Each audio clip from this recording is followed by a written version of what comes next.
All right, the use and need of Carrie A Nation. The first question you're going to answer is, do people have a constitutional right to drink alcohol? Why or why not? All right, so we're going to quickly review this PowerPoint on prohibition. Prohibition is when the government actually banned alcohol. So as it loads up here, all right, here we go. So who is Carrie Nation? She was a activist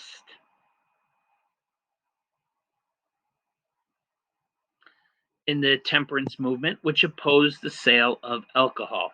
Her first husband was an alcoholic, and her second husband was a minister who supported her activism. Carrie Nation was a leader in the Women's Christian Temperance Union, which succeeded in banning the sale of alcohol in Kansas, where she lived. In 1900, Nation said she was called by God to close down illegal bars in Kansas. She smashed liquor bottles and destroyed property. So to just picture this, it's 1900. This is a female, not a huge, kind of a slight female, who would go into these illegal bars that didn't have liquor license, and she'd smash the liquor bottles and destroy the property. Today's document comes from her autobiography, in which she explains this incident. 20 years after she going into these bars and destroying them, the United States banned the sale of alcohol with a constitutional amendment, yet illegal trade in alcohol continued. Prohibition lasted until 1933, when it was ended due to its unpopularity. Some vocabulary words today will be buggy, which is a horse-drawn carriage; brickbat, a piece of brick used as a weapon; remonstrance, warning; vice, sin or bad behavior; a saloon, place where alcohol is served; a dive, place where alcohol is served; and a jointist, someone who owns an illegal bar. So let's read this document. It's a short one. And she writes, I got a box that would fit under my buggy seat, and every time I thought no one would see me, I went out in the yard and picked up some brickbats, for rocks are scarce around Medicine Lodge, Kansas, and I wrapped them up in newspapers to pack in the box under my buggy seat. Early next morning, I had my horse put to the buggy and drove to the first place, kept by Mr. Dobson. I put smashers on my right arm and went in. He and another man were standing behind the bar. I said, Mr. Dobson, I told you last spring to close this place, and you didn't do it. Now I have come with another remonstrance. Out of the way, I don't want to strike you, but I'm going to break up this den of vice. I began to throw at the mirrors and the bottles below the mirror. Mr. Dobson and his companion jumped into a corner, seeming very terrified. From that, I went to another saloon until I destroyed 3, breaking some of the windows in front of the building. The other dive keepers closed up, stood in front of their places, and would not let me come in. By this time, the streets were crowded with people. Most of them seemed to look puzzled. I stood in the middle of the street and spoke in this way. I have destroyed 3 of your places of business, and if I have broken a statute of Kansas, put me in jail. If I am not a criminal, they are. One of the councilmen, who was a butcher, said, Don't you think we can attend to our business?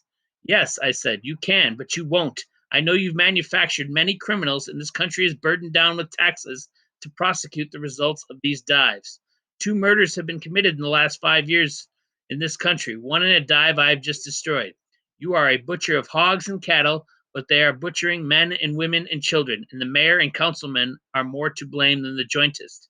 And now, if I have done wrong in any particular, arrest me. When I was through with my speech, I got my buggy and said, I will go home. So they force the men away from their families, and she believes when they're drunk, they commit more crimes. She also mentions that the police are spending money, with tax money, in order to try and shut these places down, shut these legal bars down. And her basic argument is why the mayor and councilmen are lawbreakers as well, is that they are allowing these bars and dives to remain open while knowing it caused men to do bad things. Let's just add illegal to that. Legal bars and dives to remain open while knowing that it caused men to do bad things. All right. And then your final 2 questions, your final 3 questions, which are all your opinion. So the First Amendment protects the right to petition the government for redress of grievances. Did nations' actions fit that description? Why or why not? The next one says the Fourth Amendment guarantees. So she was upset with the government. She was upset with how the government did. So keep in mind with question 4, she's going into these places, even though they're illegal places, and she's destroying them. Is that her First Amendment right? Is that a way to express her dissatisfaction with her government? 5, the Fourth Amendment guarantees that people can be secure in their persons, houses, papers, and effects against unreasonable searches and seizures. Did nation violate the bar owner's rights? Why or why not? So, the bars the bar owners own are illegal, okay? But do they still have a right of protection? Do they still have a right of, especially a non-police officer, a non-government official, which Carrie Nation was? She was not. She was not a police officer. She was not a government official. Did she violate their rights, even though their buildings were technically illegal by going in and destroying them? That's up to you.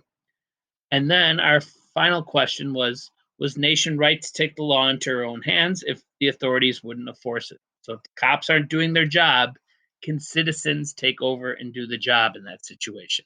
Why or why not? Can you think of other circumstances in which citizens can or should enforce laws? All right, so answer those questions.